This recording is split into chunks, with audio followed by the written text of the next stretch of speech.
Hello and welcome to the Notorious Scoundrels. I am Evan. That's Mike. We have a special guest, Will Shick. Hello again. So fun to be back. Yeah, I appreciate you being back. Very brave of you to be here on your own with no backup. I thought that it was going to be both myself and the other Will Pagani, but he's on a plane. So what do you do? So he left me to talk about points adjustments with like all the casts today on my own. So we'll see. I'll just say whatever I want and he'll have to deal with it. All right. Well, yeah. That's the best of both worlds. You get your freedom, and we get like the hot scoops. Appreciate you being here. Obviously, something significant and surprising happened. Just a little over. I guess it was just a little over a week ago at this point. And Mike, I'm gonna give you the floor for the first question to ask of Mr. Shick over here. Okay. All right. Yeah. So, what's up with this upgrade that lets Imperial Core like just move at speed 3? I thought random jackass was talking on a podcast, and we were like, "Why not try that?" No, I mean, I think Evan said it on the last cast or the cast about the points update that you guys did. It's like whenever a dev says something, they're not just throwing it out there. They've thought about it or they've discussed it to some extent. That doesn't mean that it's real. But obviously when that example got brought up, it was kind of timely because we were literally in the middle of discussing riot troopers and what potential fixes we could employ and where they were deficient in the game. Oh, yeah, look at that. Right. The system works. The conversion has happened. We did it. I love it. So, and so when that question got asked in my brain, I was like, well, this is kind of timely because we're going through all of the different steps. Do you lower points? Do you look at changing the card itself? I know Pagani brought up the idea of changing hold the line as a universal keyword and just making it do something different. Yeah. Or do you look at upgrades? And so at the time we weren't really convinced on what we were going to do, just that we were talking about that. And of course, one of the places where, riot troopers seemed to fall down was their ability to close before they all got shot up. And once they get in, they do their job. So the question became, okay, well, is that a thing that we could do? And should it apply to riot troopers only? Should it be something else? And that idea morphed into the Imperial March, which effectively went on all the core units for Empire because they effectively all had kind of the same overall, need for it or a desire to maybe be able to utilize a card like that for their various roles. And that became a really nice way to kind of work more towards the Empire's overall faction identity. As we went through testing and things like that, it also did some interesting things to the battle force because you can obviously take it as I believe the rules mods confirmed. I don't think I'm spoiling anything in Remnant. So it was one of those things where we had brought the idea up. We had discussed it a little bit. At the time, it was very much like burst of speed. You just exhaust it and you get to go an extra. You get to go speed 3 for a round.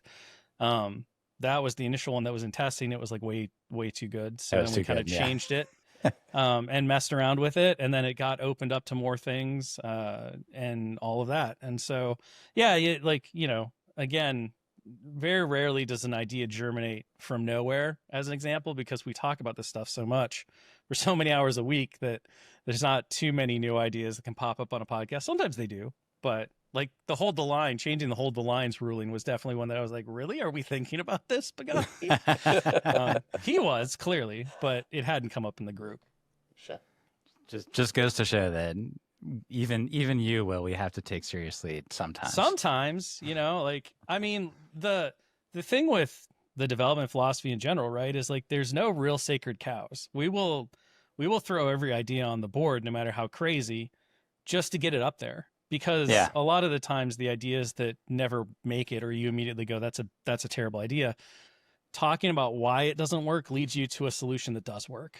And so it's really important, we find, in those situations to never hold anything back. Should you take this character's points and make it 0? What happens if you make it 0? That's a Pagani's favorite, right? When we're looking at points adjustments or units that are underperforming. And the statement just becomes, okay, make the points 0. Now what? And then it's like, oh, well, now it's really good because it's free. So it does stuff. It's just where's the right level and all of that. Or you get to things where we've talked about this before when looking at the at revising and revamping the rules. We talked about eliminating the dice pool mechanic and instead having a fixed pool based on the number of miniatures in the unit, right? So you get degradation that's controllable, and you can say, okay, well, when there's 2 or 1 trooper left, they're still rolling enough dice to be able to utilize their weapons effectively and still be impactful in the game. We abandoned that and instead changed cover, because what we realized going through that whole process was that cover was actually the problem to dice pools. It wasn't the dice pools themselves necessarily. So good decision, I think. It's a lot of that kind of discussion, and it's a bit like a little bit of a whirlpool where you just kind of go down the funnel until you figure out what you're doing. So you never know. Means Gungans are maybe possible someday, as I keep saying. That's why I can never discount them. I wasn't even going to say never it. Know, I wasn't going to say it because we're a Serious Legion podcast. So yeah, that's fair. That's fair. Every time. Will Shick, if you make Gungans, I will basically pay you guys enough money to do it on my own. Oh my gosh! All right, well, I know where to send the PO checks then when we get there. The Riot Control Squad is proof that Mike will buy anything as long as it's attractive enough. Okay, there I did want to do a follow up. So Imperial March was one of 12 upgrades that were in the set. 12 is an interesting number, right? Because it's definitely less than what I would typically expect out of, say for instance, a upgrade pack that is sold on an annual basis, which is something that we have already been told that we're expecting. In January or Q1 of 2026, I think is when it was. And so, given that, assuming these upgrades were not in fact a secret part of the generic upgrade pack that is going to come out in a month and a half or whatever, I'm assuming that this is actually sort of a preview of that 2026 upgrade pack. And if so, I'm curious about what was the process of deciding the timeline of these releases, and I think I'll just end it there to just see what you think. Sure. So no, these aren't in the first Universal Upgrade card pack. As we've stated many times, those just include all the ones that have existed previously. They're not in the new format. One. Yeah. So that one is still just everything that was in the original PDFs. Yeah. These are from the upcoming one, so upgrade pack number 2. And effectively we had been working on those, to some extent, right after we had sent everything else to print. So you're talking December-ish of last year. We were really heavy into the development and the playtesting of all this stuff and looking at different options and adding and subtracting things as we went along, because we knew where that stuff was going to come. And that just happened to coincide with the points development and adjustments that we were looking at, which were in their infancy, right? As we talked about in April, a lot of the data that we get from Adepticon really gets focused into the testing and points adjustments that come in November.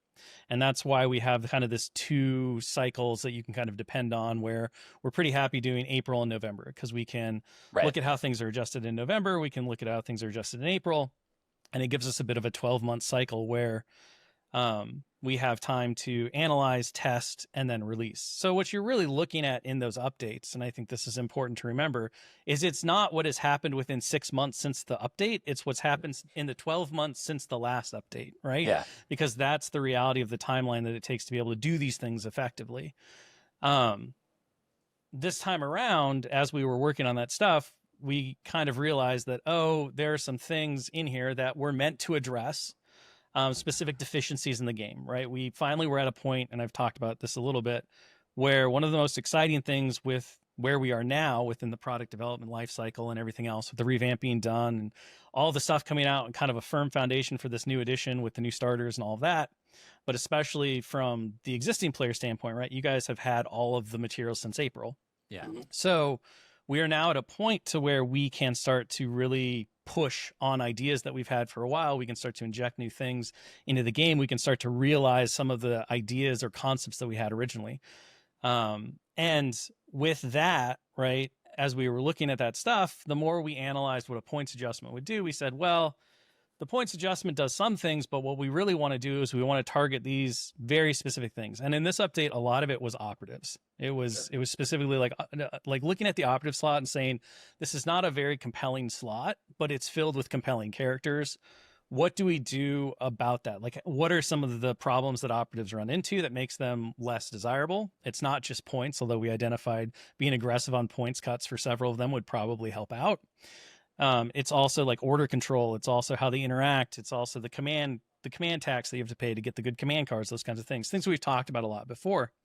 And that became kind of the guiding light, along with looking at some of the things and saying, okay, prepared positions is not as strong as we thought. Let's look at how do we improve that? Well, you can improve points, but that doesn't necessarily solve some of the core fundamental problems. And we know that we have the opportunity to maybe inject a couple of upgrades that can make these things more exciting or more interesting, or provide players more choices when they're looking at that, in addition to points decreases. So in the end, they kind of became enmeshed with each other to where we said, we can't really do one without the other. And it was exciting to us to be able to inject a lot of new ideas and new options into the game without being tied to a product cycle that says, well, you have to wait for things to come to print. And as I think we've seen again and again throughout the different game lines, when we've done print and play like previews of things that will come out as product later, for the most part, the vast majority of the community is very excited to just have the new things as fast as we can provide them. Right. And then when those things come out in official form, a lot of us love to have the official cards. So at that moment, we upgrade our print and play, card cutout sleeved things with the real cards, and it's a second moment to be happy. And so that's really where we wound up, was the points adjustments, of which this is only a portion of the points adjustments that we're working on. There will be points adjustments in November as well, targeting some other stuff. But as the article mentioned, we felt pretty confident where we were on that stuff. We were seeing really good results. The playtest groups that we had were very positive on the overall impact, and we really wanted to drop some of those things now rather than wait in November, both for the player community and just the excitement level, but also because June is kind of the start of the new tournament season.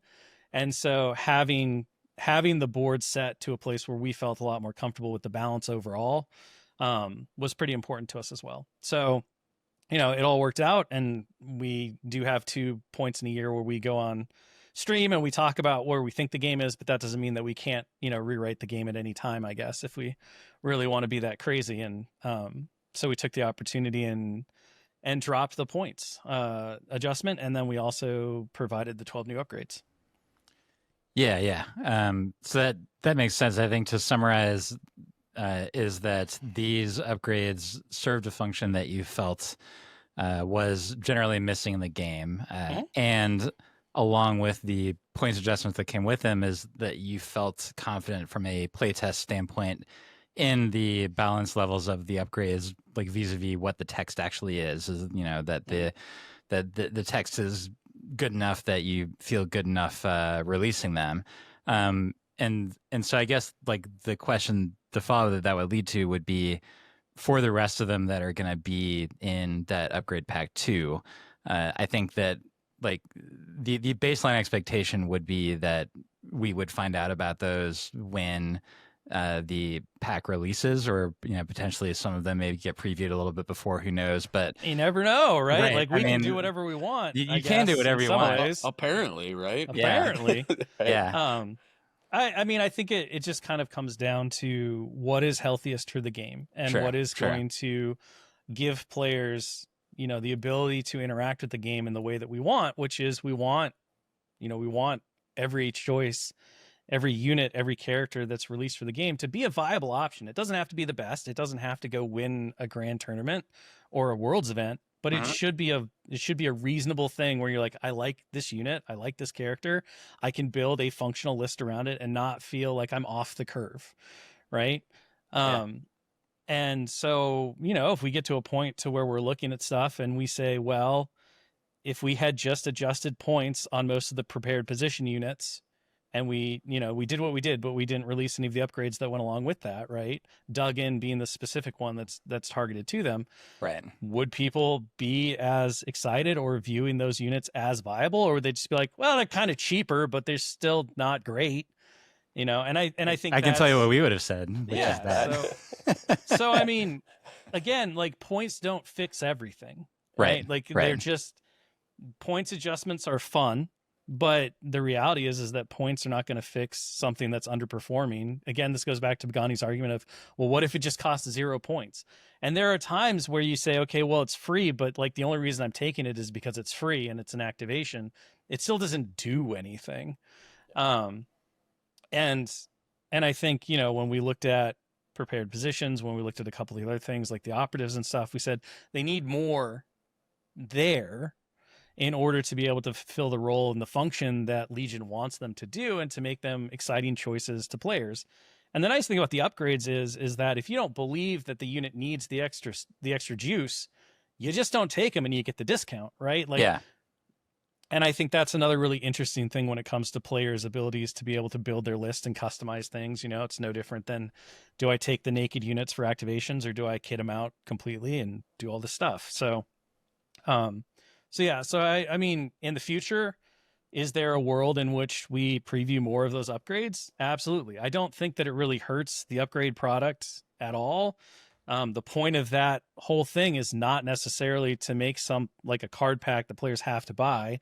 It's to inject life and viability and excitement into the game. So right. However that works, it doesn't really, it's kind of meaningless, because again, what matters is the miniatures. What matters is the game that's played on the table. We're not a card company. We're not trying to sell you cards. So the cards are just an important part of the overall experience.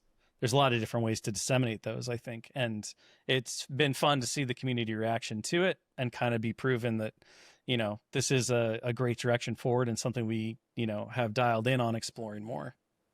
Yeah. Yeah. Mike, you want to take the next one? Yeah, I think a lot of these upgrades were really creative and frankly, like, really inspiring from just like a design perspective.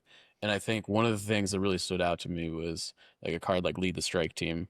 I was like, first of all, awesome card, love it. The design is just like nailed it. Secondly, it really kind of got my brain going as far as like, we've got customizable characters coming soon. Like, how do you guys envision these new upgrades? Like, were these new upgrades built with those customizables in mind? Obviously, like, you're building things with everything in mind, but like, I guess specifically, are they tailored for those characters? Can we expect more upgrades like Lead the Strike Team, etc.? Yeah. So, well, first part of the question, were some of those upgrades designed with the customizables in mind? No, not really. Okay. So the genesis of some of those upgrade cards was before the customizables. Sometimes it was during, right? Because the cycles kind of overlapped. But with like the Strike Team one specifically, that one was really designed to make characters like Asajj, Padme, and some of the other operatives just function better, right? To create kind of mini commanders, right, that also provided a boost to special forces that weren't necessarily the top pick special forces, right? So I think one of the things that really came out of the discussion was, if we can get an upgrade card that boosts 2 different aspects of the game. If you can say, here's an operative slot that doesn't get considered as much because of the deficiencies for operatives versus a commander. And then you can say, okay, well, if you give them a boost, now all of a sudden, maybe this boost works really well with ARF troopers instead of ARC troopers. Maybe it works well with both. Who knows? But at the very least, right, you're opening up those options and that opportunity for players to say, well, if I mix and match this and this, and I connect these two, this operative, this special forces unit works really well together, as opposed to this other operative and this other special forces unit, we can start to really build in those player choices. So the customizables were, they were tested with these things, but they weren't necessarily the defining factor. For the most part, the upgrades that players got were all pretty much targeted to address issues with legacy units that we wanted to try to find fixes for, or to make them more compelling. Whether that was a specific unit, whether it was for a faction like Imperials with the Imperial March, or it was, a wider, like, just philosophical thing on the operative slot, the special forces slot, speeder bikes, right? That was another one where we were effectively reacting to the situation where the data said speeders aren't super effective. So you can drop their points, but is that enough? And the reality is that I don't think it was. Like, internally, we said it's nice, but again, it doesn't actually make them do something. And I think that's, at the end of the day, right, the core philosophy that we try to live by, and I'm not saying we hit it every time, but that we try to live by all the time. Like, our final checkpoint is does the thing do something? And if the answer is it doesn't do anything, then why are you making it, right? Mm-hmm. And in a lot of cases, when you look at, I think when you look at where some of the units were, where these upgrades try to take them, and how the upgrades differ from upgrades in the past, is that they're all trying to have a dramatic effect on what the thing does on the tabletop and push them more towards the vision of whatever it was originally designed to do. And maybe it hasn't quite hit the mark. So we can always adjust points, but again, if the thing's just not compelling, then points don't matter. So I think this is a nice way to patch certain units and provide those options and that opportunity to it.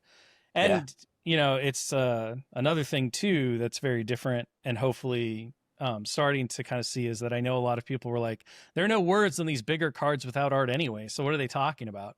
Well, the reality is like the older cards, yes, but the newer cards, right, you're now seeing that we can really dive in and make these cards interesting and do several things, explain new rules without using keywords, all of that stuff. Like, that text space becomes really valuable going forward in how we envision these kind of cards and their impact on the game and the units to which they're assigned to.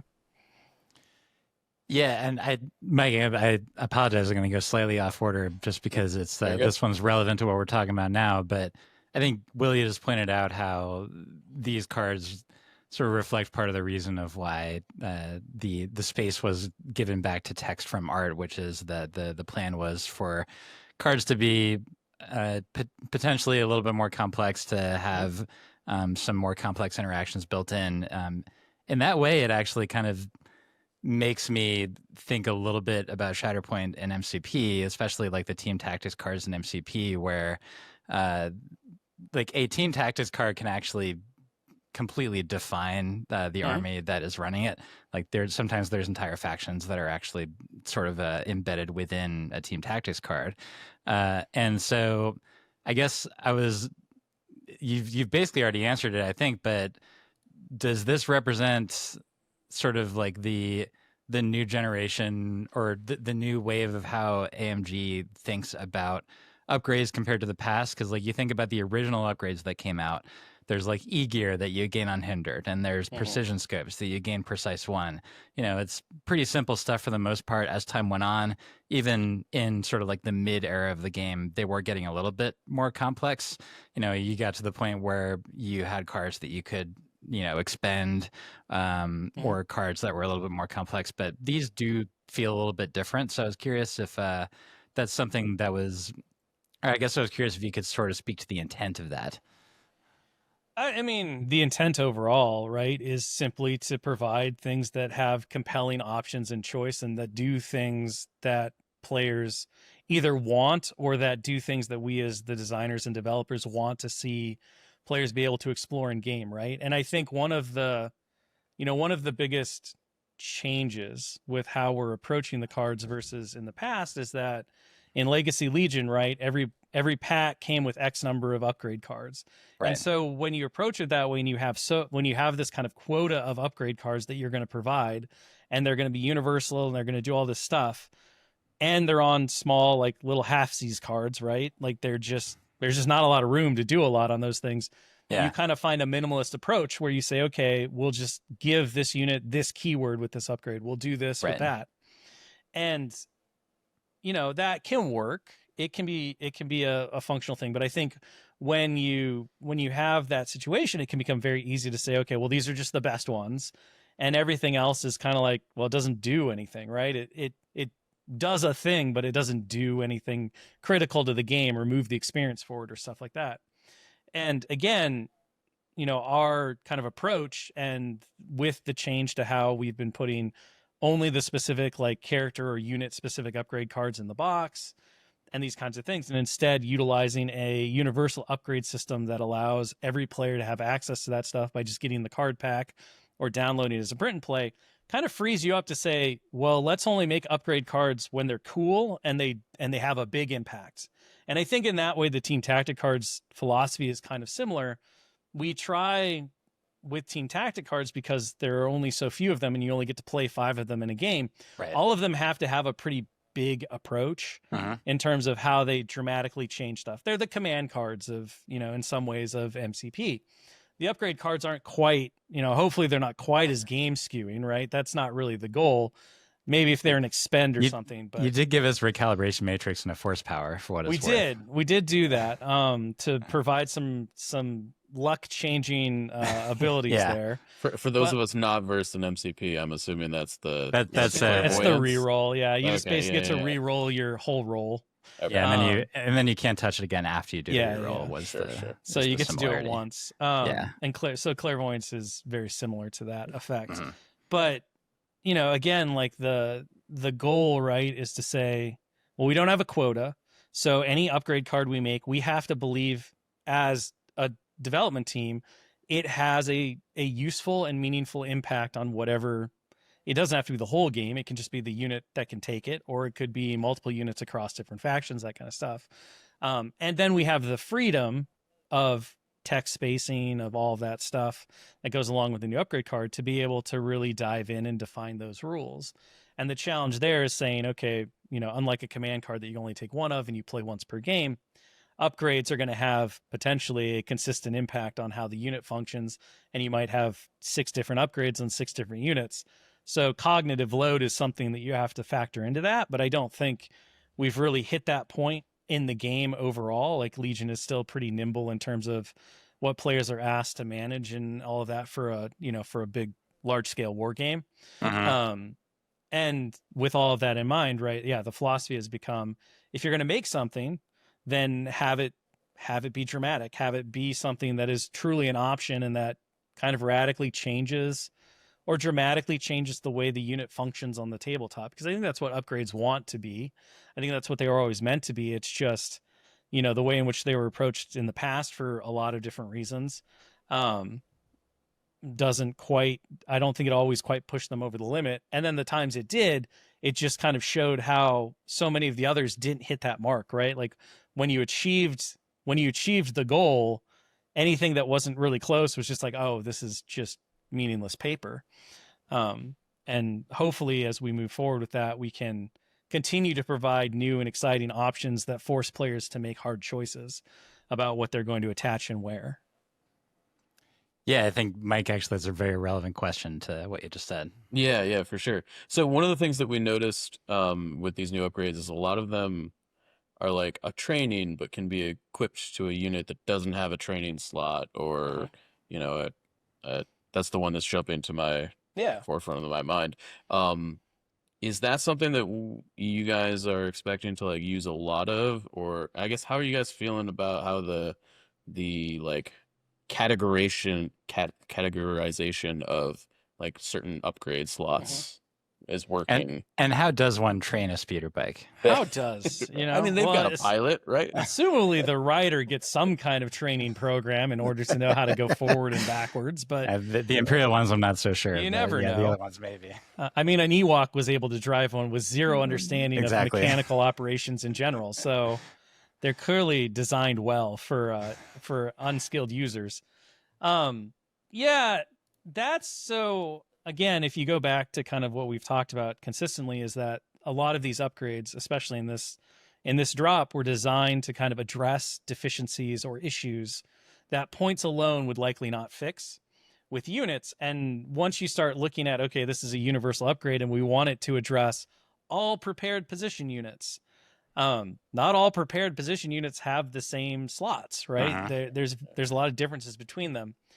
And then your choice is, well, you can make the same upgrade several times, with the appropriate slots for the units that you're trying to hit. But even within certain factions, that doesn't always work because of how the legacy units were designed. And when it comes down to that, right, our option is we're going to choose what's best for the game over the legacy, and being able to kind of do the unassigned slot, you know, based on another different factor, is where we're going to go. The hope is that we don't have to do it a lot. Sure. Because I think it becomes like a little too gamey and a little too overwhelming when suddenly, just because your unit has no slots, you can take like all of these upgrade cards as opposed to like one training, but here are these pseudo trainings that you all have access to. Now you can take 7 trainings, and it's like, that's not really the goal, right? So it's an imperfect system for sure, and one that we have to monitor. But at the end of the day, looking at the goals and what we felt was best for the game, we really came to the point that it was, well, these cards address these things. We need to make sure that all the things that need that card can be affected by it. And that was the solution that we landed on, which has a little bit of history in Legion, but obviously it hasn't been utilized, I think, to this extent. Yeah, the cards that it's been on have never really been like good, I guess. So it really hasn't come up, right? Yeah. So for sure. I mean, these ones are definitely going to be good, so it's going to come up all the time, you know. So, but you know, it's the whole slot thing. It doesn't come out of thin air, right? Because there are some units that do have that slot, and so for them, it does take out something meaningful to the point where I think the easiest example is that a riot control squad does have to pick between Imperial March and Tenacity, because like both of those could be obviously very helpful to a melee-based charging unit. So, you know, like giving the training to the speeder bag, it's like, how funny, but you had to do something, right? And so I think it makes sense what you picked. Yeah, and I agree that this is good for being able to squeeze in something that needed to be squeezed in, but I'm reassured that you all do have it on your mind that there could be a certain point where there are like 6 different upgrades that says you can equip this even if you don't have X slot, and then you know all of a sudden you're gonna have you could have players going, well, can I only equip one of these upgrades that you know I can do without a slot, or and then, you know, you may have a clever, like, Bad Batch player who all of a sudden has, like, you know, 7 upgrades on it when they were never supposed to have any.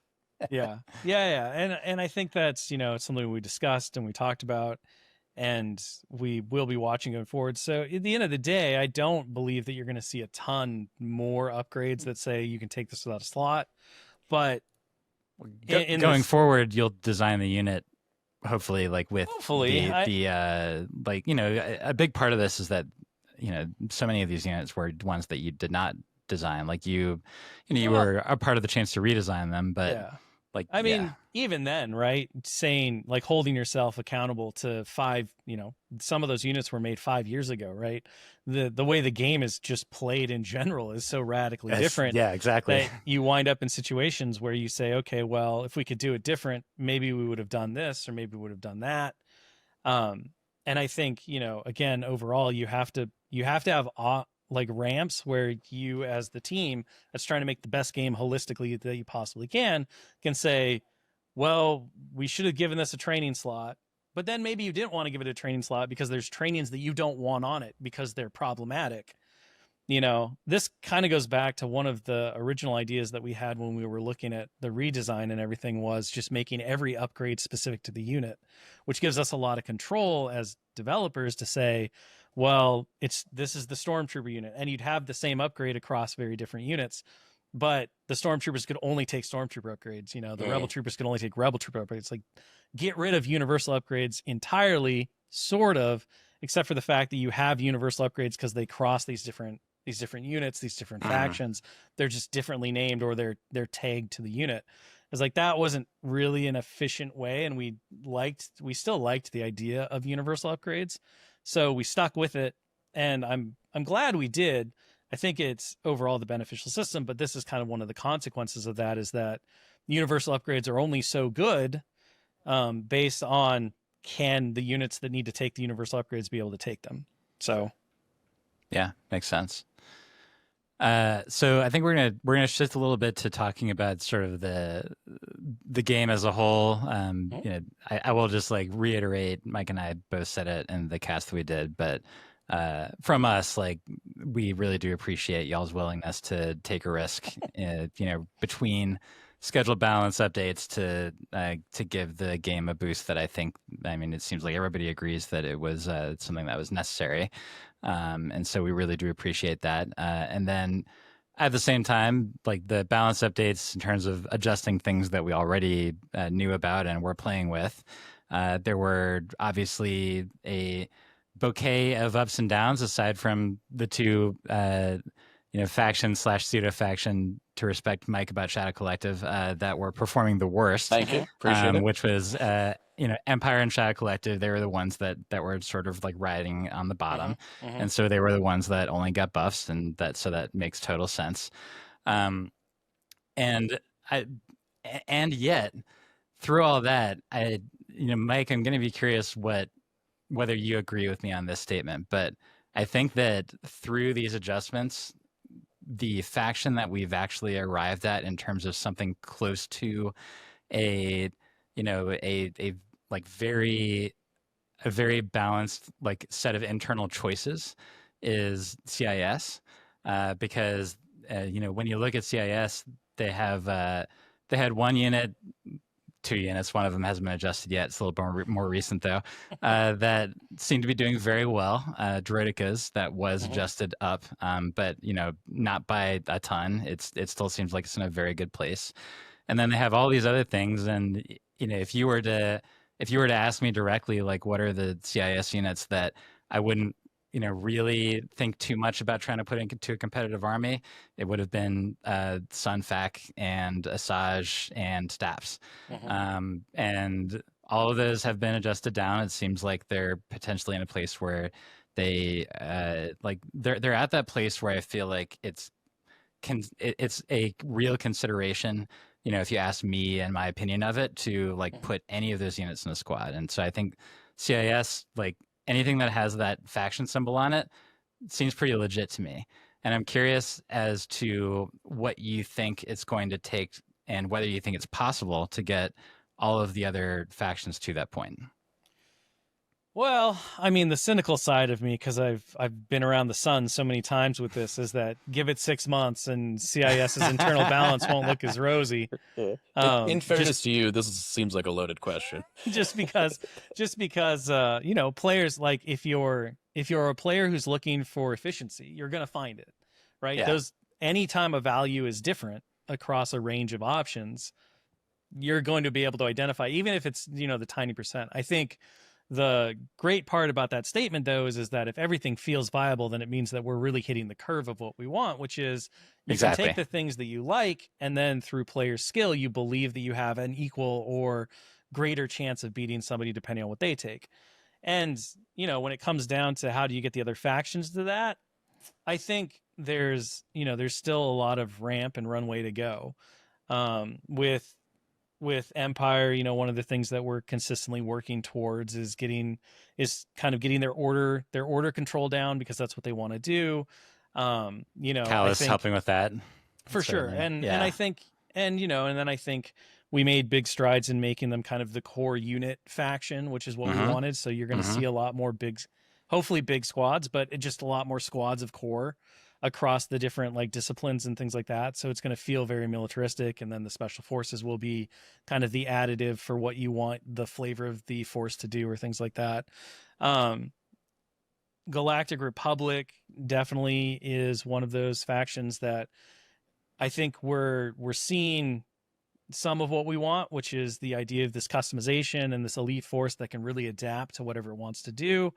You know, the ARC Trooper supremacy is one of those things where it's not quite there yet, you know, and we've made some adjustments twice now to try to like find the right spot for them to be, where their raw number efficiency is kind of offset by the price that you're paying for the rest of the army. And, you know, it's been exciting to see people start to look at ARFs in new light, thanks to the strike team upgrade with Padme, and some of the other options there. And I think, ideally, as we see the generic Jedis come in, as we see more of these kind of like options and opportunities, and Ahsoka being another, I think, indicator, hopefully, of where the future can go. Not everyone's going to be running a six act list like Ollie did at the WTC. However, I think one of the exciting things for us about how that list ran is that the way in which he utilized the character upgrades in his different big squads is kind of the idea behind the Republic, right? Is that the more we're able to inject these characters, the more we have these customizable upgrades, you can really, as a player, you can really dive in and say, okay, I can make this unit do these things, and this is what I want, and I can do that multiple times, or I can like spread it out and do these other things. So I think it's more of a lack of options when it comes to Galactic Republic, and continuing to build out that customization so players really feel like they're playing with an elite force that is trained to do anything it wants.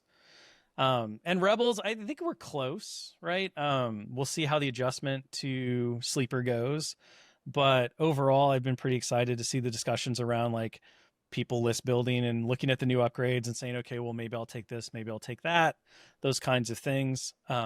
But the proof always comes out in the play, and I think it's just a constant dial tuning of saying, well, this thing's a little under, this thing's a little over. How do we keep that balance curve going? And see where we go, right? But I would say that Empire and Republic have some room yet to grow, and there are a lot of releases on the horizon that will hopefully push them in the direction that we want to see out of it. Rebels, I think, are pretty close in my opinion, but we'll see how this latest adjustment goes. And then of course there's November, so who knows what might get adjusted and what might get dropped. And then of course there's always an opportunity for a stealth update in the future. You never know, right? Yeah, it'd be convenient if Rebels and Republic actually both shared a couple units in the Special Forces slot that could maybe get some more attention also. That's fine. No, but that makes sense, and for what I agree with you for whatever that is worth. That Rebels do feel like they're on the precipice, and that Empire and Republic need a bit of adjustment. But all that being said, there have been stepwise iterative improvements in terms of the internal balance for all the factions, as far as I'm concerned. CIS is where it is. And Mike, I know that you were saying I was asking a loaded question, and I sort of it was but, totally a loaded question. Listen, I get to decide it's my podcast. I get to decide what's loaded and not. So, but like me asking that is not, saying that like, oh, CIS is the best faction. You guys messed up. Like I was, in fact, trying to say that CIS is in a place where all of the choices feel legitimate, which is, as you said, like the place where you want to be. Now, it might still be possible that a certain like very tall droid that emerges out of the water may be too good a choice, but it is not so much too good a choice that people aren't going to be considering the other heavies in the faction, and therefore that doesn't like mess up the internal balance in like a huge way. So. I got destroyed by a persuader on yeah they're good. They're very good. And Mike, I don't know if you wanted to take the next one about what's become somewhat of a meme in this podcast discussion with AMG. I guess the question is centered around Duggan and making sure that it's obviously like helping prepare positions. What's going to happen here with Cumbersome? Well, what's going on? What is are we going to Cumbersome? get like the uncumbersome as like an upgrade? Right, because here's the question that we've already given a little bit of a bonus to a couple of the cumbersome units, the EWEB and the mortar in particular. It'll be interesting to see if I see my first mortar so far in Legion 2.6 now that we've dug in. But how can we adjust Cumbersome without making those units like too good now? That's sort of the interesting part of the question for me. Yeah, I mean, I think that obviously we've talked about Cumbersome and how it's not a very feels goody rule, and it is probably more restrictive than it needs to be. Is that an upgrade? Like, do you lift, bro, and it just removes Cumbersome because you're weight training to carry this missile launcher? I don't know. I think overall, right, as a universal rule, the answer is in rewriting the rule in a way that is fair and balanced across everything, right? So when it comes to stuff like that, rather than give players a way to uh, sporadically get around it or intentionally get around it, it's better to probably just rewrite the rule to be something that's exciting and does what it does, but does so in a way that players actually want to, participate with it. So my assumption is that whenever the dev staff gets around to it, we will probably just see that core rule be rewritten. Similarly to a rule like secret mission, which gets ragged on all the time. Like, we're aware, secret mission, not particularly that great. But again, as a universal rule, it's very easy to go into the core rule book and just be like, here's this block of text. It now says this. When do we get to those points? I think that's the bigger question of timing and how everything kind of like lays out and works and those kinds of things. But yeah, so the solution, I think, it's not to create an upgrade. It's just to rewrite Cumbersome to do what you want it to do across the game, because it's a rule that appears a lot for good reason. It's clearly something that we feel like should be in the game. It's just its negative is outsized of its impact. Yeah, I am curious how I guess the discussion centered around like Cumbersome, obviously a keyword. It's on a bunch of different units, making a global effect to it changes a lot. And then on the other hand, you guys like have prepared positions, also like a keyword on a bunch of units, and you guys kind of attack that with dug in, right? In addition to some points adjustments, what is kind of your difference in mindset about, like, is it because one's like a unit keyword and one is like a weapon keyword, or? I think it kind of comes down to a little bit of, so our analysis on prepared positions, right? It's twofold. Obviously, it was slightly overvalued just in general. So points adjustments happened. But on top of that, there's the argument that says, okay, well, as a player, I still don't think the points adjustments are enough. I want to be able to get more out of this unit, or I want to see X, Y, or Z happen with it, right?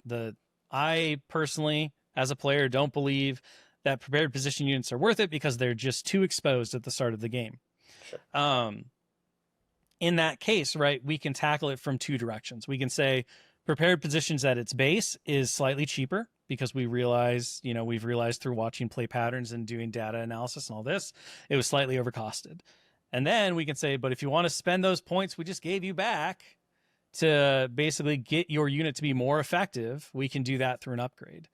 And so I think when you look at something like Cumbersome, right, which is inherent to an upgrade you're already paying for the most part, I can't think of any unit that at its base has Cumbersome. I think it's only weapons that have Cumbersome. Might be the E-Web, I think. Oh, yeah, maybe. The E-Web, the Mortar, and the Mark II are all Cumbersome. So, yeah. So in that case, right, instead of saying, well, you're gonna pay for this and then we're gonna change and then you can get this, I think the reality is that lowering the points on Cumbersome weapons again, or across the board, right, if some of them have seen adjustments, some of them haven't, it's not really going to do anything. What we know is the core problem is the rule.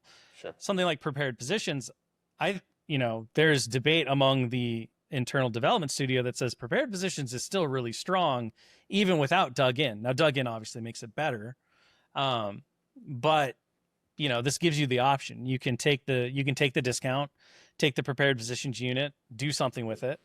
Alternatively, you can take prepared positions, take the upgrade to make up for the points that you kind of got back, and have a stronger prepared positions unit that is very defensive while it's in your territory.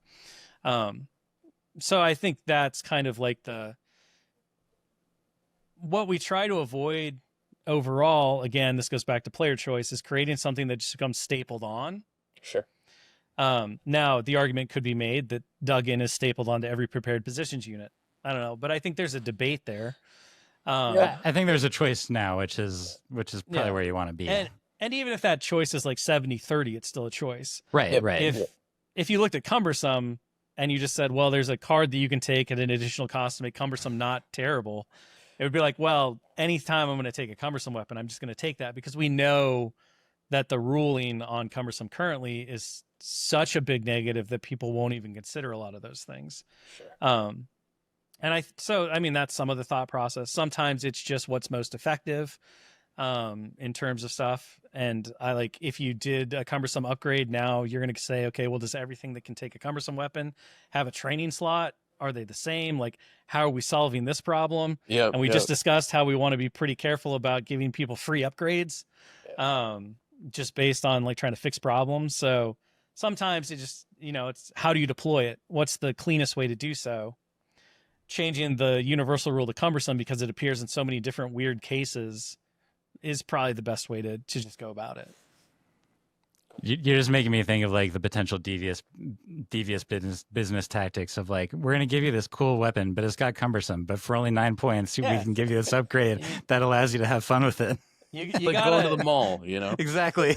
You gotta download the DLC. You get the base weapon for free, but yeah, exactly. If you want it to be good, you got to get this pack over here. We try our best to avoid doing that, right? Like, we appreciate at least if we can. It's the $15 cosmetic upgrade pack. Yeah, exactly. But it gives you the non-cumbersome. It removes cumbersome. So well, Will, I know that you have a heart out, and we appreciate you answering our questions. But we have a little bit more time. I'm just, I guess I was just gonna open it up to you to just, allow you to speak in generalities. Like, we're not asking for anything specific, but just about like, what's the thing that you're most excited about, for the rest of the year? Ooh, the rest of the year. That's a great question. I'm very interested to see how the gameplay and, the ripple effects of the last week's update go. Mm-hmm. It was obviously very exciting to just watch the overall hype of the community, to, see how the Discords and all of the different online chatter really changed in terms of like what people were evaluating, how they felt about these things. We've got all these cool new avenues to explore. And I think, part of that was seeing players respond to things that we, as the development team, had thought we had identified as things that were like pain points within the game, right? The operative slot, these things, those kinds of, obviously fixing riot troopers finally, maybe. We'll see how it plays out, but they're definitely better now. Certainly better. Prepared position, speeder bikes, all these different things. And so it was really rewarding to see players say, oh yes, this is the solution. It makes you feel good when you identify, the right moves, and that those moves are immediately kind of acknowledged by the folks playing the game. Because sometimes you can find a solution to a problem, present it, and people are like, well, that's not what we didn't like. We wanted you to fix it this way. And you say, oh, I don't know, well, we missed that one. But try it this way. It happens all the time because, part of development is subjective. Like, there's a lot of different ways to approach balance. So I'm excited to see the ripple effects. I'm very excited to take this energy into, the release of the new starter boxes that are going to be coming out. I think it's only good for everyone that people are really jazzed about the game, and that it feels like it's in a very healthy spot, and that as those players approach those different faction starters based on what they love in Star Wars, they're going to have a community of people ideally around them saying, what you were talking about, Evan, which is there's really no bad options in any of these, right? Right. Some factions are maybe slightly feels better in terms of their overall balance than others, but realistically, you can't, there's no one on the outs. If you love Rebels, no one's going to be like, don't play that faction. They're terrible. They never win games. If you like Empire, it's going to be the same, right? I think that to me is very exciting as well, because that's the environment in which we're going to see the biggest amount of player growth. We're going to see a bunch of new people come to the game. We're going to see events grow and, more community coming around this, this really fun and exciting future that we have planned for everything with Legion. And that just means that we get to do all of our crazy ideas for the future that are hopefully going to wow and shock and impress people. And all of that stuff that we show off at like Mini Strav, or we show off at Adepticon, or, we just randomly post at times. So I think, overall, again, it's been exciting this year just to finally get to that point. But being where we are now, being able to do that stealth update, seeing the excitement around it, and knowing we're going to carry that forward into a big moment for the game's future, like all of that's, it's thrilling to me because that's what we're trying to do every day we come to work, is to just generate those moments of player enjoyment and absolute like hype. Cool. And I do just want to add on, Will, you can tell us the truth here. When you were hearing Mike and I, sort of rag on, but like we did all these casts covering like the state of the faction for You did. All 5 of them, and I'm thinking in particular the Rebel one we did where we were both like 145 point of soak. I really wouldn't worry about it. Were you sitting there like I'll show them. I'll make their podcast obsolete in 2 weeks. I will say that I was kind of giggling to myself about because it wasn't just you guys. I mean, there were a lot of different community casts coming out with like the in-depth whatever guide on this thing. Right. And I was like, well, I mean, the good news is that we'll keep you fresh. We'll keep you fresh with like you'll just be flush with content. We're not complaining, believe me. We're just gonna like shake it up. But yeah, it was some of those moments where you kind of listen to stuff, and again, listening to all of the commentary and discussion, whenever something got hit on in terms of, well, this is just not usable because it needs to be X, Y, or Z, if you know that the change that has been made or used pushes it in that direction, then it's kind of confirmation for the fact that maybe, you're not terrible at your job. You can at least, do some of it sometimes well. And then there were times where I think the best part is when it's, you do something really aggressive, like a lot of the points cuts, especially on Ahsoka and Asajj, where folks are like, well, if it was like 15 points, they'd be better. And you're like, well, we're just going to double that. And you're going to get to live in a world where like these are really exciting choices. And that was intentional. That was a fun conversation that we had because the original points adjustments that we tested with those characters were like 10 to 15 points. They weren't crazy. They were pretty modest. And during that meeting, the subject just came up. It was like we kept talking over and over about how we really wanted to see operatives be a more compelling choice in all of this. And I was just like, why don't we just take the Pagani approach? Just cut them by 40 points and see what happens. See what happens. Yeah, great. And everyone kind of stopped, and Dursum got all like flustered. And then, but the more we talked about it, I was like, what's the worst that can happen? People take them all the time. That's literally what you just said you wanted to see. Right? You're still taking a slot. You're still having to deal with the command stuff. There's a lot of challenges just baked into taking an operative or even another commander. So it's like, just try it. Just be aggressive. And so we did. And the playtesters had the exact same response. They're like, this seems like too much. And we're like, just try it. So, like, I think being able to take big swings like that and kind of break the mold is also, it's fun. It's fun when we get to surprise people with that. And when you're making adjustments twice or sometimes even more times per year, if you do overswing, then you can deal with it. So it's really not that huge a deal. You can. I mean, with especially with characters or limited things, when you can only take one Asajj, right? It's right. You can be a bit more, I think you can be a lot more aggressive because you can only take one. If you did that to, obviously if you do that to a unit like Arcs or Sleeper Cell, and you can take multiples, now they're going to have that discount has an outsized impact on the overall game balance because multiples in a big army game are the way forward, right? And so I think there's that tendency of, overall characters, because you only get one of them ever, can be more effectively points costed at a more aggressive price. Because again, like you can't take 3 Asajjs. It's just not a thing you could do. If you could, it probably would be too much. I am curious, just based on that mentality, are you guys at all concerned that you swung too hard on riot control? I don't think so. I mean, they got a lot of. I don't Mike think and they I are really either, actually but aren't. I am like, it is like 22 points a unit. It's right? a lot. Yeah. I think so. I think overall that is more reflective of the fact that our initial analysis on where they would land, because again, so much of that testing for like Sleeper Cell, for Riots, was done either Legacy Legion or it was done specifically with just our internal playtesting meta, right? And while our groups are amazing and they play lots of games and we do as much game like play internally as possible, as we talk about a lot, the way in which the community adopts and adapts to game rules and new situations can be very surprising. And, you know, Pagani isn't blowing smoke when he says he thinks old Riot Control are super good. Like, he does. They play to the way in which we saw success with them. That's not how the global community sees success with units in Legion. So I think like that just kind of shows the difference, how dramatic the difference can be. All right, welcome back. We do apologize. Luckily, we had finished the interview. We honestly had gotten to the point where we were starting to get into the zone of wasting Will Shick's time, even more than is like what the baseline is when he's on with us. Yeah,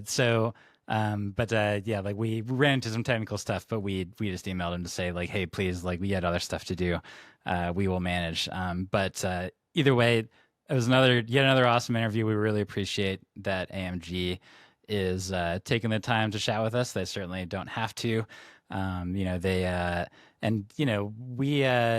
I feel like we've been pretty nice to them, but like they didn't know that. But at least the first time they signed on to it, and who knows, maybe Mike this time they were going to show up, and I could have said, "How dare you let us record literally 5 podcasts to cover the state of the faction, and then 2 weeks after that to change everything."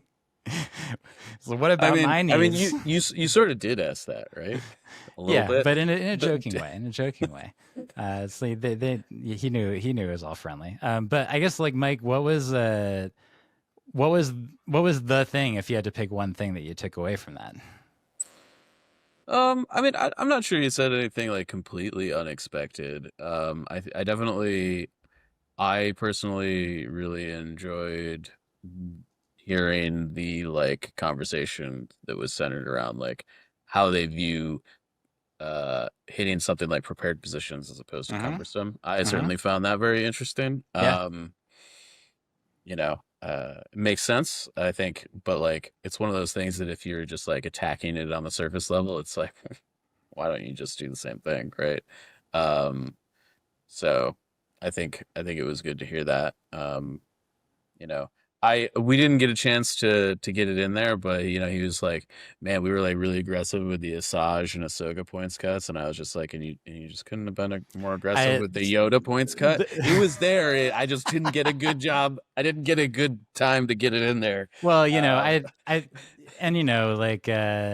honestly, I was tiptoeing the line when I mentioned without saying the name, was talking about Wookiees, and he was like, hey, if Rebel and Republic are almost there, you could get them both there together much more quickly if you adjusted Wookiees, which is a special forces lab that both of them have 2 of. But listen, for everybody listening out there, Mike and I hope you can tell that we really are appreciative of all this, and that when we talk about stuff like making Yoda cheaper, doing something to help out Wookiees, it's not like we're not like making stuff up, but we are not so petulant to the point that like we're gonna be like, oh, what about this toy that I like playing with? It's like one of those things where you can like poke fun at it and not be mad about it at the same time. Exactly. Right? Like, I hope that's the does vibe we're Yoda need off. some help? Yeah. Am I pissed about it? No. Right? Like, I mean, and for what it's worth, I have played one game. We're gonna talk about like some early experiences we have with these new rules. I've played one game with the new Yoda and with Strike and Fade Fluttercraft, specifically in Wookiee Battle Force. I think that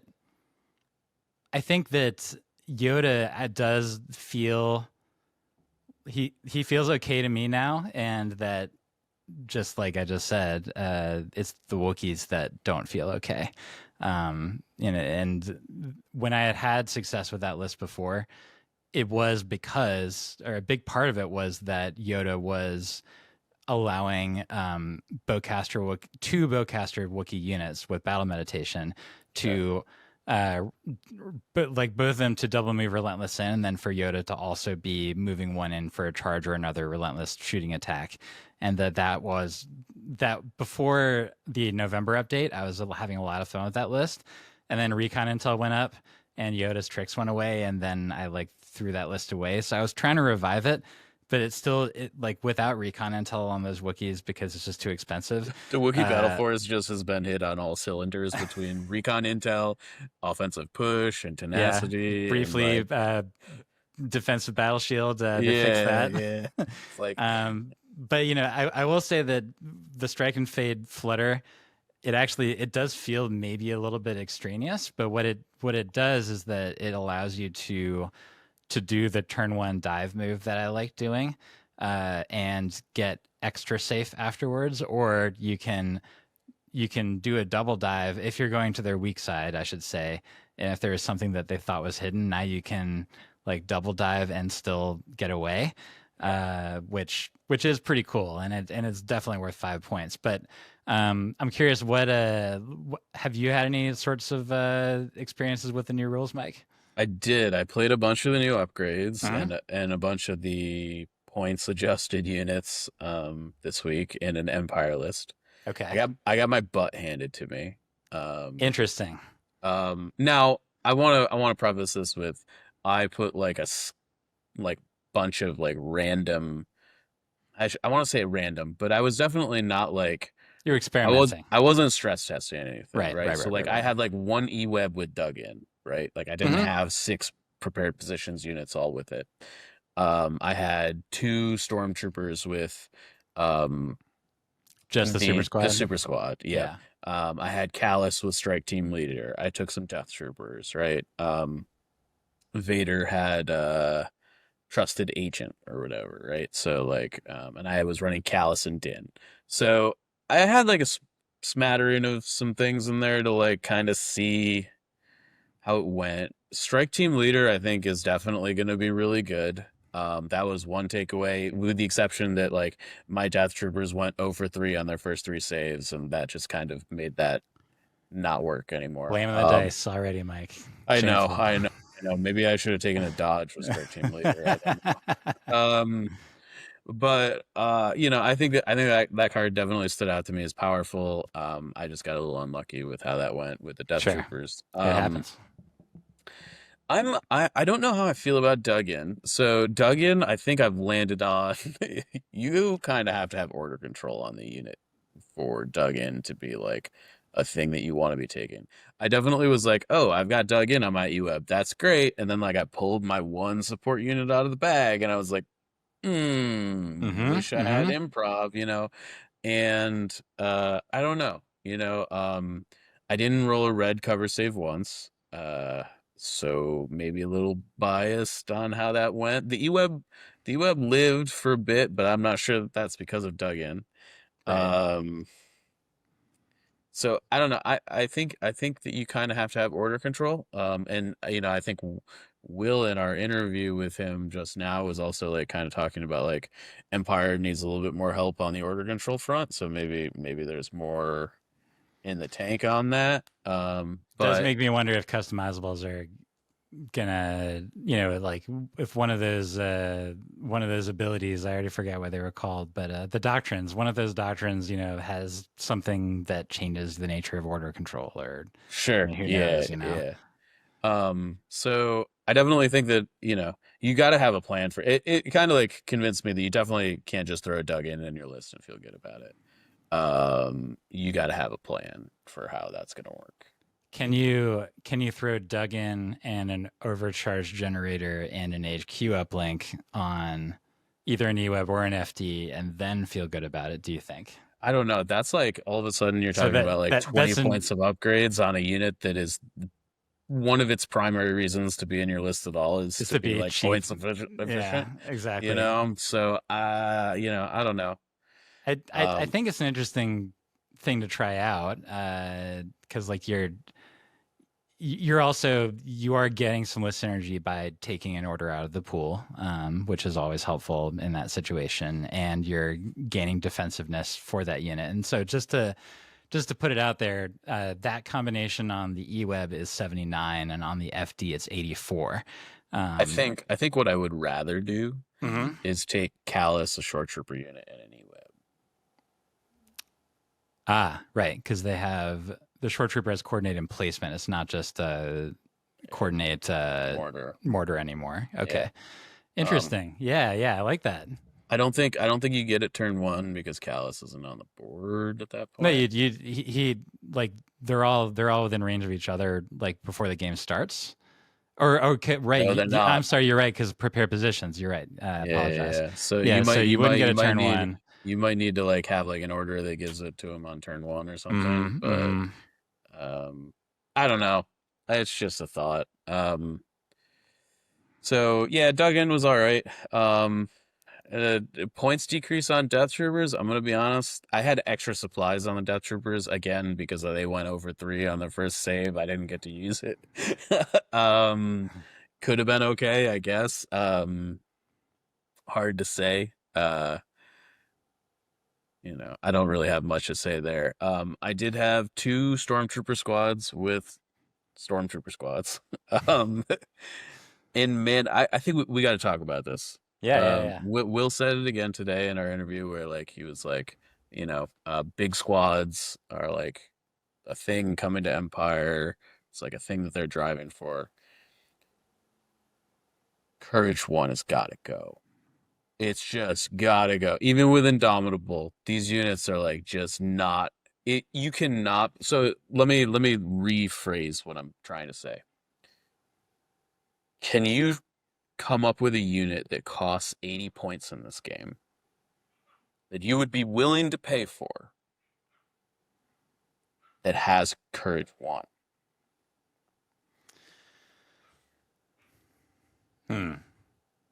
It would have to be. It would have like yes, but there's 2 caveats to that. One is that like you think about a snowtrooper unit, for example, Sure. like they're the unit that is maybe the least affected by being suppressed out of any of the Empire's core, right? Because they don't get to move as far, but they still get to move and shoot. We're at like, and then the other thing that's a variable there is that Empire at least does have access to compel. I had compel. Okay. I had compel, but here's the issue. Yeah. I needed to like the move needed to not be first, or like I needed to like aim or dodge or do something else. Like it was a situation where like I needed to like shoot and move behind this building, or and like in having your like 82 point stormtrooper unit that's taking up 10% of your list is like not be able to do the thing. 66% of like the thing about it is that your opponent basically just has to point a gun at that big squad, and even if they don't kill anything, they've got a decent chance for you to not do anything if it's 1 suppression. Once you hit 2, it's like all bets are off, right? Like as soon as that unit gets 2 suppression, like Indomitable or not, like they're probably going to have 1 suppression token when the rally step is over, right? And that's just super easy to do. I don't know. Well, this was like one of my big concerns with super squads from the beginning, and to be fair, it was a reason why I think a lot of us were higher on the B2 super squad than any of the others, because not only was it's a droid, but it's Courage 2, which means that like it's never going to be suppressed, and it's really hard to panic it, even when it's on its own. But like compared to the Stormtrooper like you're talking about, and then I feel like it gets doubly important when you're talking about something like a veteran or you're talking about rebels, a rebel trooper, right? Yeah, because they don't have access to compel. They have Inspire, but that is dependent on the order timing of the and your opponent unit. gets to go in between. Right. When you inspire, like, and when the Leia unit can inspire goes, 3 right? off of it, and then a Deca can shoot that super unit again, and then you're just right. you might as well have not inspired, right? And so I I'm like kind of like going through my head on like all these things and like how does this plan like end up playing out. Like, is it a coincidence that we've only seen CIS, who doesn't care about suppression tokens, and GAR, who's Courage 2, be the only two factions that are actually using super squads in any form of like competitive environment? I'm starting. We've Go seen ahead. Geos, but Geos also get built-in action economy with a free jump. Well, yeah, I mean, they're separatists, right? Right, Like, right.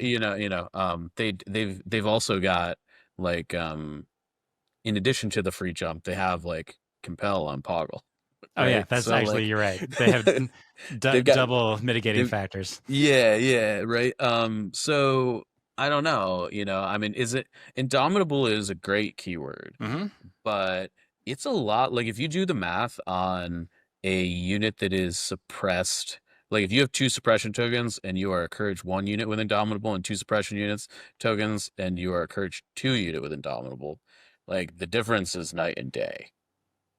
Like, you almost always are okay if you are a Courage 2 unit, right? Oh yeah, yeah, for sure. Like Wookiees, they get suppressed sometimes, but very rarely. It's rare, right? Yeah. And like, I don't know. If you're these stormtrooper units are like the cheapest super squad kind of you can put on the table for the Mm-hmm. most part. And like, you talking about short trooper units, you're talking about upwards of, I mean, I still think they're like what, 110 or something before you like add heavy weapons and stuff on them. Never. Never ever. And short trooper units, they need to aim, right? Like, compel does not help them do the thing, right? Um, I don't know. That's a very long-winded way of saying that I think super squads still need help. I think. Well, I think some Or of the them still rebel, the do. rebel and the imperial ones, I think specifically need to be looked at in regards to, if you're gonna ask the player to spend somewhere between 90 to like 110 points on a souped up unit, Yeah. like, it can't be Courage 1. It just can't be.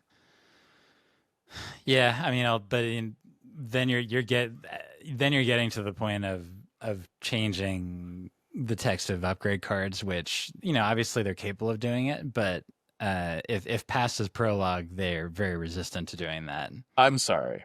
I'm sorry. I'm going to stop you right there, because not only did they release 12 new upgrades last week, they New changed upgrades. all of those upgrades within 24 hours of releasing them in the upgrade document.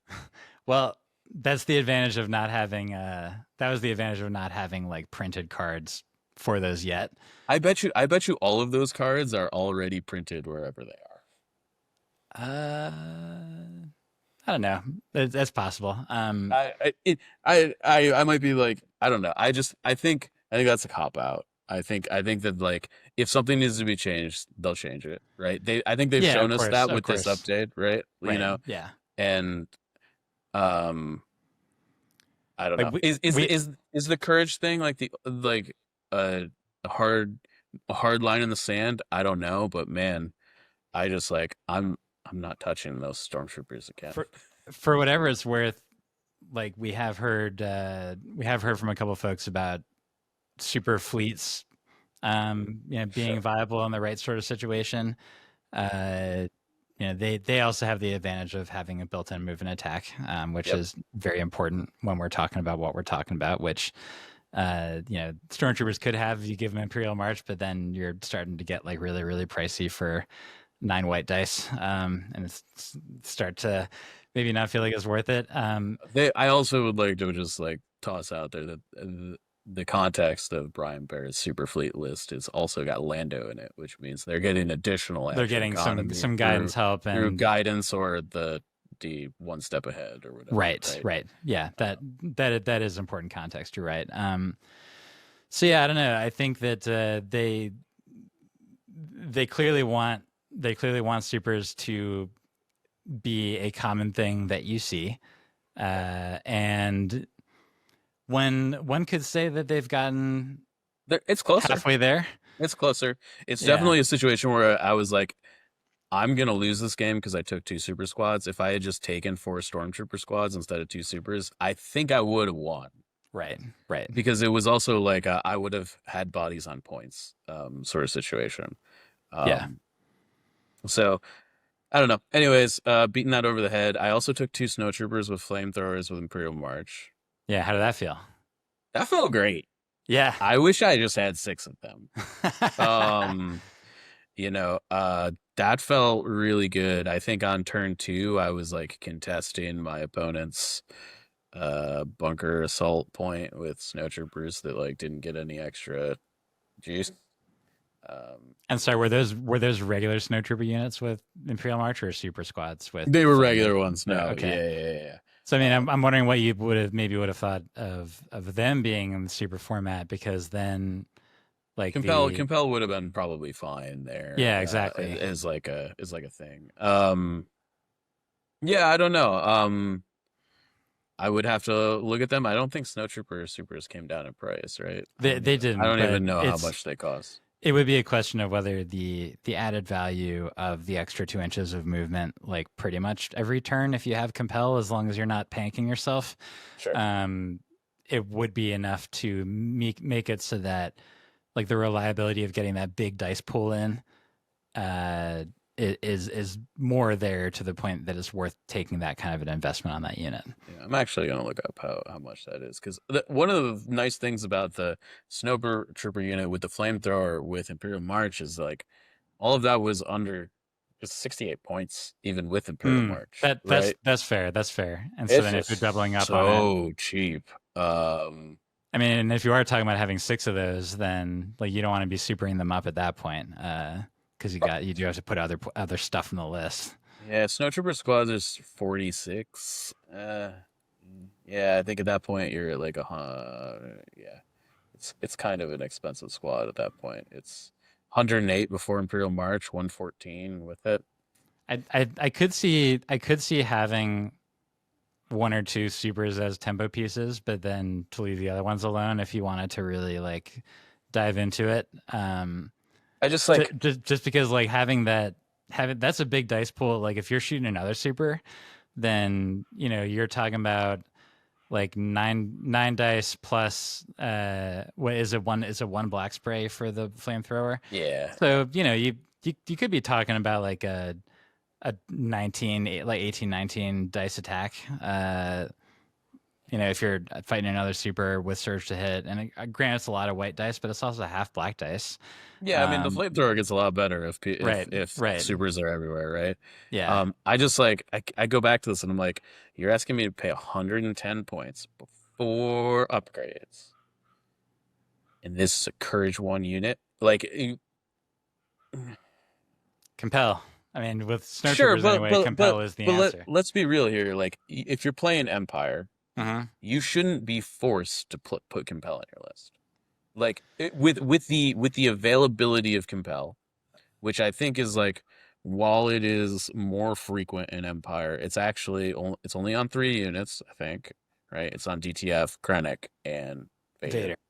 Right? Yes. Like that means that you have to have one of those 3 in every Empire list. And don't get me wrong, Vader's good, so like fine. But I guess I'm not saying it would be in every Empire list. I guess I would be saying if you want to run like super snows with a flamer, then you would want to toss one of those compels in there. But you don't have to be building your list around that. And well, I guess what I'm attempting to say is like if the thesis is Imperial faction identity is defined by having super squads in your list, you shouldn't be required to take a compel character, I think is what I'm trying to say. Yeah. I guess I will also say, like, between customizables and the high command pack, there's probably a lot more compel coming. That's very fair. You Yeah. know? And there are other like, way Ruthless is sort of kind of Ruthless is ouch compel. But yeah. It's compel plus if right. Yeah, I mean you do get suppressed. you do get an actual free action out of that one at the very least. Yeah.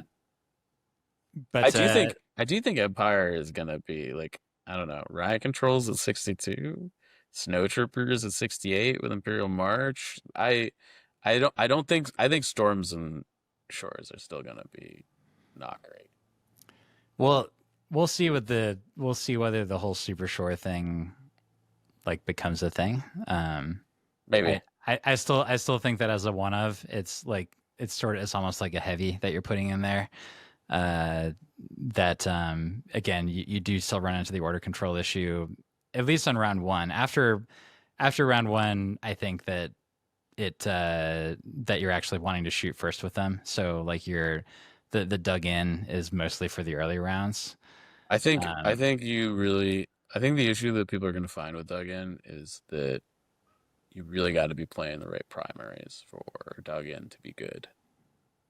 It's true. I definitely think like even on Bunker Assault, I was like, I'd really like to move this E-Web out of my zone. And I think you're gonna want to play Breakthrough. I think you're gonna want to play, what is it? Intercept signals. Yes. Um, Research isn't bad, honestly. can you contest from inside your zone? If the Uh, answer to this is how I feel about it. If the answer to that is no, I don't think you really want to skew for it. That's fair. That's fair. Um, with at least like it doesn't have to be all of the objectives, but it just has to be like if you're gonna take like 1 or 2 units with Dug in, like you want to be able them to be the dudes that are holding your because like if you can like hold your back objective with a Dug in unit, like that's insanely difficult to shift. You can contest research from inside the zone Okay. because the zone goes 1.5 up and then the research points are 2 up. Okay. And then like the point extends like a little bit on one side and the other. So yeah, like you can have an E-Web that's just sitting back there and contesting. One thing I did find is that terrain really messed with like my ability to like keep them in the dug in zone Mm-hmm. and Oh yeah, yeah. like and have them where I wanted. It was like no terrain for the most part has not like defined a lot of my games in the new edition, but it really mattered when I was like, oh man, I have to like keep this unit in a box and Right. this building is in the way. Yeah. I could see some situations where, and especially like with a super squad, if you're trying to do that, like you may just like run out of physical space in certain scenarios. And that is one of the most unfortunate ways to play yourself in this game is just to like body block yourself out of like achieving the thing that you want to do. Yeah. So definitely something to be careful of. Well, Mike, any last thoughts about the interview or these upgrades before we sign off and let people ponder the stuff that we've learned from Will Shick? I'm excited, man. I think if anything, I think the interview definitely emphasizes that there's more to come. Yeah. I think on this wavelength, if this is the first 12 upgrades in next year's upgrade card pack, I'd love to know what the next 30 are, or Right, exactly. however many are in it, It's such a spoiled thing to want, right? But like, it does make me want to know like what's going on in the rest of it. Because I mean, you got to assume that like within some degree of like certainty, like there's probably ones that are just as interesting as these are in there. They're just like not targeted at units that they felt like need fixes at the moment, right? At least I would assume. Like obviously, Wookiees are totally fine. You're gonna get your like command upgrade that's Wookiee Special Forces only, even if you don't have this upgrade slot. Probably. I mean, we need upgrades to the commands themselves, which are their own problem. But yeah, I honestly maybe I'm gonna put my pin in my prediction right here. I think that the rest of these, based on this interview, like my prediction, I have no inside info. I should say that is that the rest of these are actually going to be released alongside the November update, and then the January release is just purely so that people can have cards in hand if they want them, or the Q1 release, I should say. We don't know exactly when it's going to be, but I bet the rest of these upgrades are going to come with a points update. My marketing Maybe it's a bold guy brain, prediction. my marketing guy brain is like, nah, man, they're gonna, I don't know. I could sort of see that, but I mean, definitely, if according to them, it's never about like, selling the cards for people who want them, and I that mean, it's never a requirement. I think it's one thing for the game developer to be like, it's not about the cards. I think it's another thing for like Asmodee to be like, it's not about the cards. Like No, like I get it, and I appreciate that realistic viewpoint. But like to date, it truly has not been about the cards, because I agree. you can legally play this game from the printer if you want to. Yes. When it comes to that, so we'll hopefully we'll keep to that. But I also just wanted to. I didn't give the shout outs earlier because we were like needing to get done with that interview fairly quickly. But Jared Landreth and AG, thank you for being patrons. And with that, Mike, how do we close this out? Yeah, this has been the Notorious Scoundrels, Season 4, Episode 21. I'm Mike. I'm Evan. Fresh cheese bags.